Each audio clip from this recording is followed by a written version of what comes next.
good day for opinions.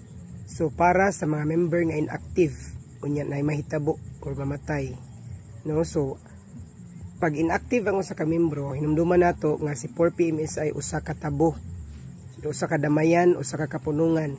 So dili dapat nga naa siya inactive siya or number 1, kung inactive siya kanang dili siya makahatag og abuloy or kanang tabo sa usa ka buwan.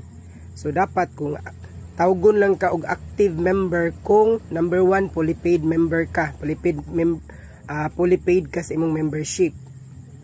Ikaduha, dapat wala kay palta or wala kay delayed sa imuhang tabo or abuloy. Kay kung naa kay delayed sa imong abuloy, inactive ang tawag.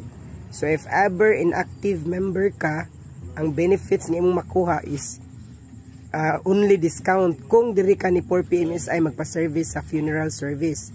Pero kung di ka diri magpa-service ni 4PMSI, wala kay ma-avail tungod kay inactive man ka. No? So, hinumduman nato ang kapunungan, maog yun na ang patakaran. Inactive member, wala na gyud siya makuha. No? Wala na siya madawat, wala na siya makuha. Gawas lang kung magpa-serbisyo siya sa atua, mahatagan sila og discount. Pila man pud ang discount? 20 to 30% sa funeral service kung diri magpaserbisyo sa tua. Pero kung adto sila magpaserbisyo sa laing funeral, dili na pud ta makailabot ana kay direct contract na sa funeral nga ilang gi paserbisyuan. So para maka-avail sila discount, dapat mo contact sila sa atua og si 4PMSI or ang funeral ni 4PMSI maoy mag-assist or maghatag og serbisyo sa membro nga inactive. Kusbo nako, ang membro nga aktibo dapat fully paid ang yang membership. Ikaduha, wala siya paltas yang abuloy.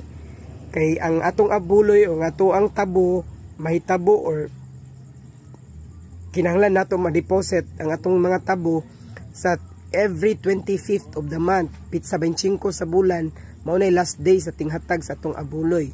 If dili ta makahatag ana, delayed ta. But maabot na ganin na og 3 months ang ato ang delayed nga naghatag tag abuloy, inactive member na ta. So wala na tay mga benepisyo nga makuha labi na gyud sa funeral service, no?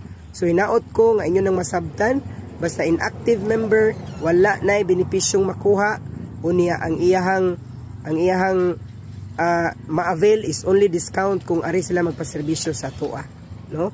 So mga coordinators, please inform sa tanang mga membro ana. No? So, para ilan ang masabtan. Thank you and to God be the glory.